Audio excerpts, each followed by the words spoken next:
We're living in a war-torn world where no more is the longing for peace keenly felt than at Christmas time. It's not just in our Christmas carols, there are songs that echo peace, but actually some of the more popular Christmas songs we listen to in the radio also look for war to be ended, look for peace in the world. Some of them, even in minor keys, lament the fact that that isn't the case. Stories are told of wars in the past where truces happened at Christmas time, where football matches happened between opposing sides, where Silent Night was sung. There's something about Christmas that seems to want war to end, wants peace to come, wants goodwill between men. Yet the story we hear today actually presents Christmas to us as a war, as a spiritual battle. It's a bit of a wake-up call. It isn't just that you've had too much rich food or indulged in too much cheese and gone to sleep and had a bad dream. This is a bit of a wake-up call. There is a battle behind the scenes of Christmas cards and carols of the baby in a manger, no crying he makes. Well, this wakes us up. This is a different type of tale. This is Christmas as a holy war. We've been comparing and contrasting with the letters of the New Testament, our own church. And you might say to me, but why are you going to Revelation? It's not really a letter, it's a strange kind of book. It's a different kind of book. And it is, but it is also a letter actually. At the beginning of this book, we read that it's a pastoral letter. It's from someone who is suffering in exile for being a Christian, writing to people who are suffering. John is in Patmos, and he's writing to churches around the Roman province of Asia, which is now Western Turkey. And why was he writing? Well, Jesus sent this revelation to John to strengthen churches to resist the devil. Whether it be in the form of intimidating violence, which you see like today's passage in the form of a beast, so that there's some strong violence, or whether it be in deceptive heresy like false teaching, or whether it be in tempting affluence and indulgence, which is sometimes pictured as a woman enticing. Whichever it be, there's this resistance, there's this strength to be found in this letter. It's called also the Apocalypse or Revelation in our translation because it unveils the unseen spiritual war behind the scenes and that lies ahead of us in the future. And so for us, just as the church then, it peels back the curtain, if you like. It shows us heavenly realities so that we can live in the real world. So how do we compare and contrast? Well, I think the sharpness and strength of persecution felt in this story, where we read here that people are not shrinking from death, they're laying down their lives literally for being Christians. We have to be honest, that's not something we're experiencing in Ireland. It is something, though, that Christians around the world, our brothers and sisters, in some places still do experience, including some who've come from those countries to this country seeking refuge. We can compare, though, by saying there is opposition still today to the Christian worldview and values. We might think of our own country, we might think of those who govern and rule, that there is a moving away from Christian values in so many issues. We feel that's moving away from us. Behind the culture wars, we could say, is a cosmic war and battle. We need courage and confidence to continue to be Christians. We need that strengthening still. But we also need to have the curtain drawn back on spiritual realities, because we can be blinded by apathy and affluence, by comfort and consumerism, by that softer and subtler approach to kind of woo us and win us and take us away from Jesus. We need to be wakened up to that. This is a kind of time of year that I enjoy, kind of between Christmas and New Year. You don't create too much fuss at this time of year. You get kind of maybe I don't know, do you get away with sleeping a little bit longer? Just going a bit easier? And that's good, and it is good. It's important we have those times in our lives, but that's no way to live your life all the time spiritually. To be slumbering, to be sleeping. C.S. Lewis in his Screwtape Letters says this: "There are two equal and opposite errors into which our race can fall about the devils. One is to disbelieve in their existence, and the other is to believe and to feel an excessive unhealthy interest in them." Just put that out before you as we start today. Wonder where you fall. Is it that you don't believe in spiritual forces of evil at all, or is it that you have an unhealthy, excessive interest? But to these churches in the book of Revelation, the coming of Christ brings hope and strength.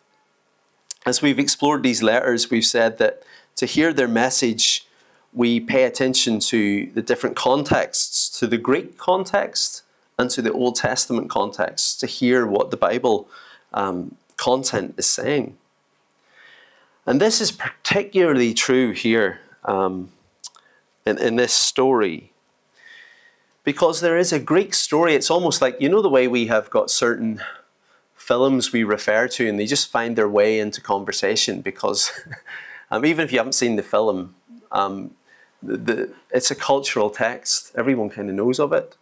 Well, there's a story here that is a cultural text. It's the story of Python, who attempts to prevent the birth of Apollo, who's the son of Zeus, king of the gods.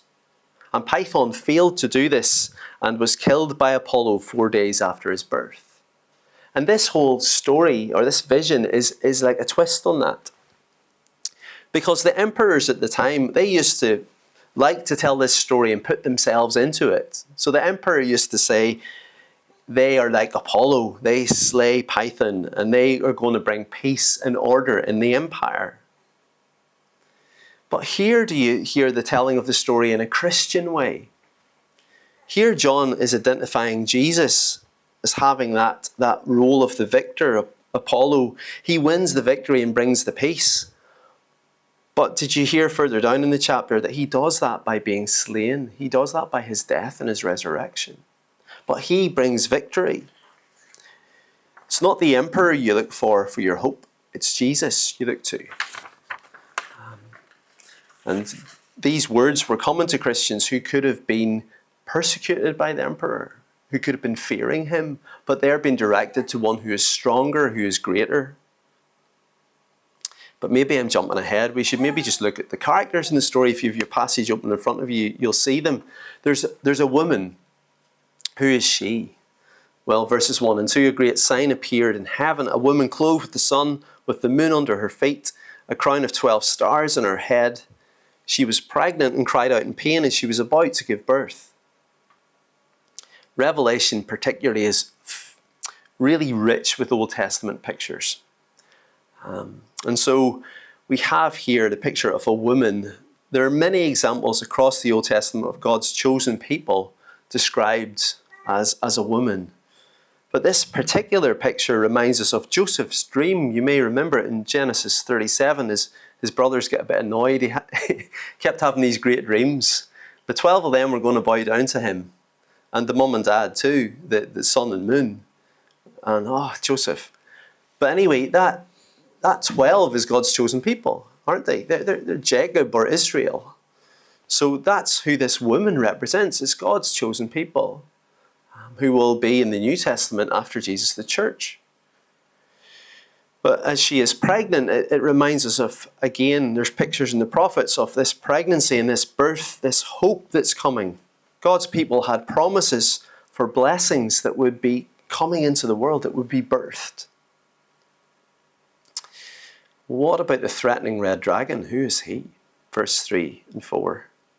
Another sign appeared in heaven, an enormous red dragon with 7 heads, 10 horns, and 7 crowns on its heads. Its tail swept a third of the stars out of the sky, flung them to the earth. The dragon stood in front of the woman who was about to give birth, so that it might devour her child the moment he was born. You must remember this symbolic language, okay? It's like It's almost like science fiction. It's the feel of it. It's what it symbolizes. So when we think of heads and horns and crowns, they're all pictures of authority and of power. When we go to a similar book in the Old Testament, Apocalypse, Daniel, we read a very similar picture here. We look through the book of Revelation, we see that red sometimes symbolizes blood and violence. And across the Old Testament, sometimes Egypt, who opposed God's people and enslaved them, are described as a sea dragon in the Psalms and Isaiah and Ezekiel. So here are powers against God's people. And actually, as we read on in the passage here, it interprets itself, doesn't it? In verse 9, you'll read, the great dragon, that ancient snake called the devil. So we've taken right back to the beginning of the Old Testament and the entry of evil into the world. The woman, the red dragon, the son, who is he? She gave birth to a son, verse 5, a male child who will rule all the nations with an iron scepter. And her child was snatched up to God on his throne. The woman fled to the wilderness to a place prepared for her by God where she might be taken care of for 1,260 days. To rule also means to shepherd. Same word. He will shepherd all nations with an iron scepter. It's almost a direct quote from Psalm 2. If you want to read it later, it's a psalm where God laughs at the opposition to him because he sets his king on his throne. A Messiah who will deal decisively with all opposition. Who is a child? Who is the child? Well, we might think of those words we often hear at Christmas from Isaiah 9:6. To us a child is born. A son is given. The government will be on his shoulders. He will be called Wonderful Counselor, Mighty God, Everlasting Father, Prince of Peace. Here is the one who will bring peace. But there is a war that brings peace. And he is born into a threat, but he will rule strongly to bring this peace. What's happening here? Well, we've got a battle, haven't we? A battle that's been set up from the very beginning of the scriptures, back in Genesis 3. There's a promise made to the woman that there will be a child who will come, who will crush the head of the serpent, whose own heel will be bruised. There's a shepherd come to rule. There's a Messiah who is promised. And what we see here is that he is swept up. It's not what it says. He is swept up or snatched up to God, which means that he will not be defeated. But there's so much in that little phrase, isn't there? Snatched up to God. He's born and snatched up to God, and that we have got Jesus' life, his death, his resurrection, and his ascension. That's all in there. But what it's saying is that he is now reigning with God. He's enthroned. He is the one who is power. He is the one who is authority.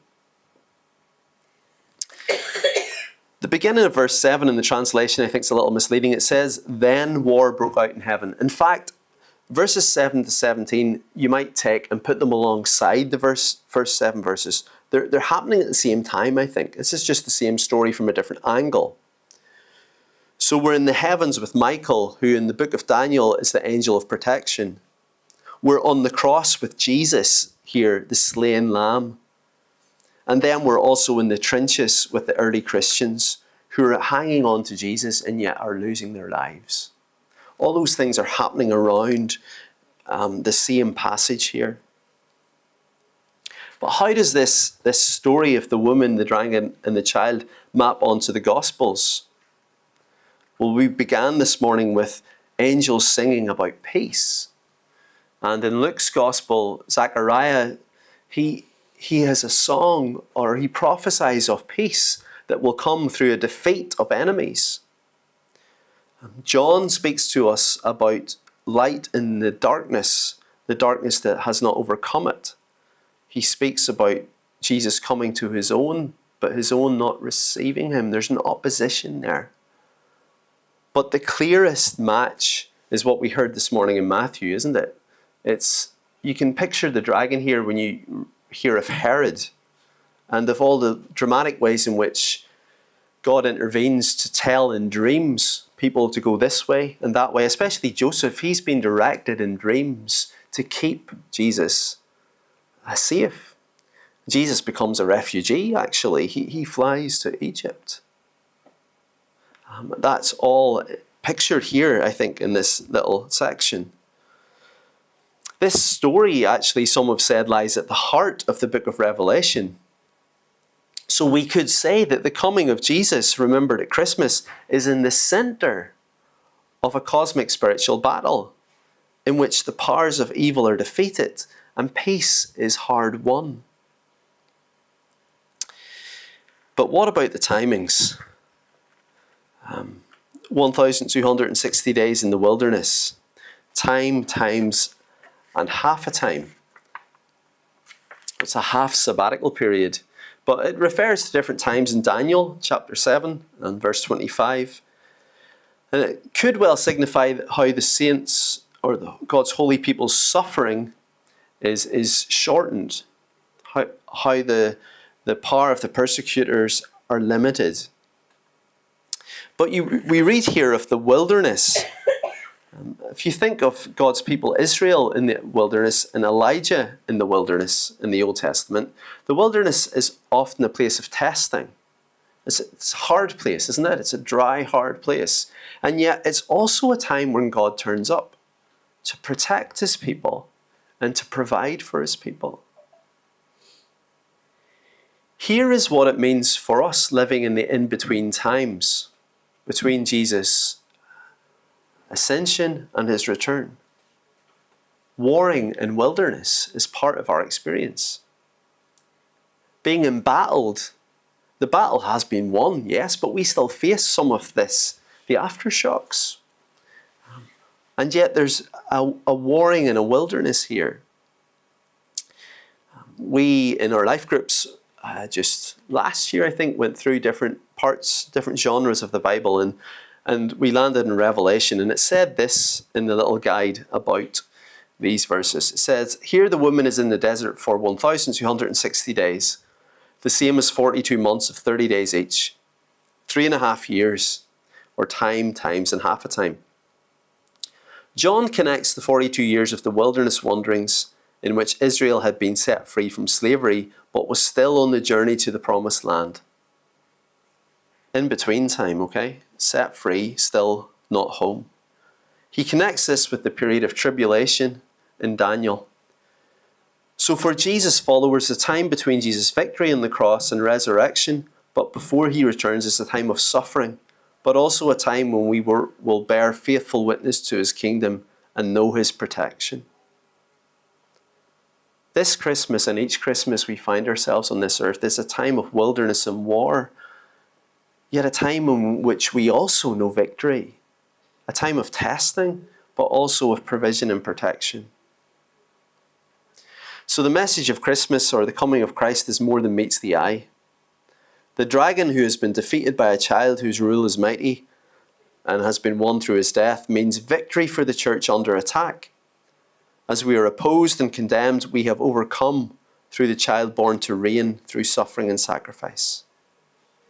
Wilderness and war, testing along the way, but protection and provision and peace. Peace now, but peace that comes in the end because the battle has been won. But as we wait, the protection is sure. But what does this mean for us more specifically? Something we can do when we look at letters in the Old Testament is look at what function it had for them. What was this message meant to do? What were they meant to do with it? And then what is it meant to do for us? Well, I remember someone saying that the message of Revelation in some ways does two things. It comforts those who are disturbed, and it disturbs those who are comfortable. Let's comfort the disturbed first of all. There's courage and comfort given here that even if these Christians die, they overcome because of the blood of the Lamb and the victory won over the dragon by the Messiah. Seeing behind the powers that be and that oppose them, there is a spiritual battle. How does that match our Christmas? Well, the peace that so many people long for at Christmas, even in a troubled and war-torn world, it's found in the victory that Jesus has won. The child who has come to live and die, to bring his shepherd rule. The one who defeats the dragon by his death. But we can also say for us in culture, a culture maybe that even wants to write Jesus out of Christmas, return to, winter festivals, pre-Christian, or secularize the season to just a time of holidays. How do we react to that? Well, we need not fear. Our confidence is in the child born to be our shepherd king, who overcomes all opposition in the end. An increased opposition to the Christian message and worldview might not be as sharp as persecution felt for us here, but still for some of the global church today, it is. So for our brothers and sisters, we can pray for them that they might know the victory and the confidence of Jesus in the middle of suffering. But what about our current church and our vision even that we've had renewed, you could say, since September, to grow in the love and life of Jesus, to be rooted deeply in the Bible, to reach out widely to bless the people of Ferrybank, the surrounding region, and to the end of the earth. Who we are and what we're for. Well, this reminds us that being rooted in the Bible, in this picture, in these visions, if you like, of Jesus and what he has done, this gives us confidence and courage to be a witness, to bless others.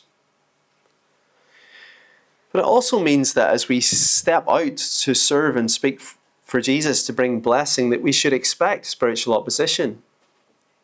We know we're in a battle. Satan will seek to condemn and accuse us. Did you hear the accusing there in verse 10? He is an accuser. I wonder if you heard that.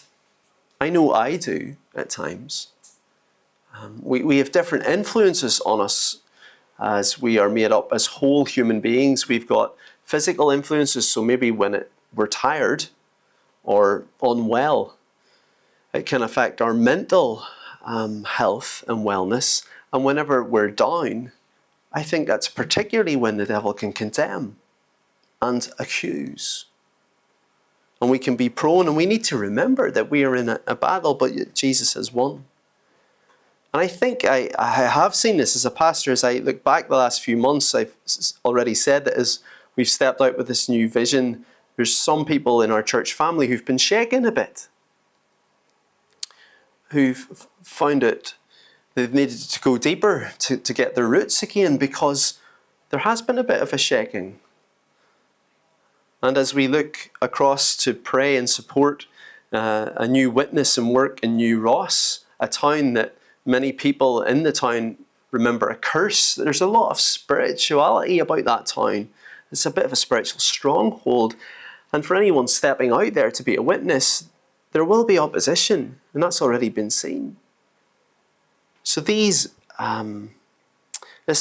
message of Christmas and Revelation gives us confidence that we have the protection of Jesus with us. But it also disturbs the comfortable. In the middle of the affluence of Christmas and the indulgence of it, we remember that these things can war against our very souls, Peter tells us. And yet we can know the victory in Jesus to live as God wants us to. In our current culture in Ireland, there may be apathy and affluence, but people need to be warmed and won to the victory of Jesus again. And then with our current church, how we want to be, who we want to be, we know that in laying down our lives like Jesus and like these early Christians did, may not be literally, but as we lay down our lives for others, as we give ourselves in serving others, there's blessing in this, and we can know victory. If nothing else, Revelation certainly stretches our imaginations. It's an imagining of the Jesus story. And that's not to say it's made up. It's just saying that it's being pictured. And John is receiving these visions, but he's putting them across in a way that stimulates our imagination to see how Jesus coming changes things.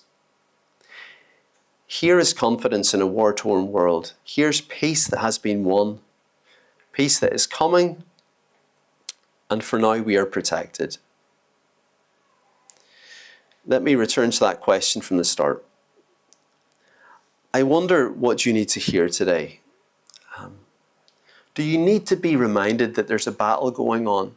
Does your comfort need to be disturbed so that you rely on Jesus?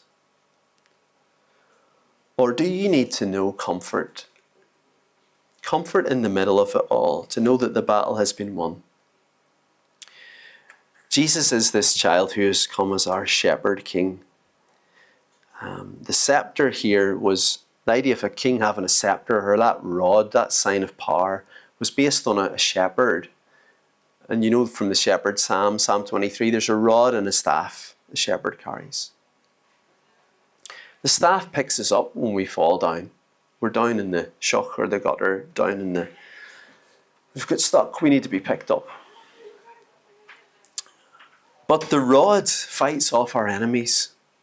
He is a strong shepherd king. But there's plenty in the room, probably been closer to farms than me. The rod on a farm can also keep an animal in line, keep it out of the shock, actually, keep it out of falling down a hole. A rod in the farmer's care is for good. The discipline of our loving Father keeps us safe. The child of Christmas is our strong shepherd king. This is the good news. He protects and provides for us.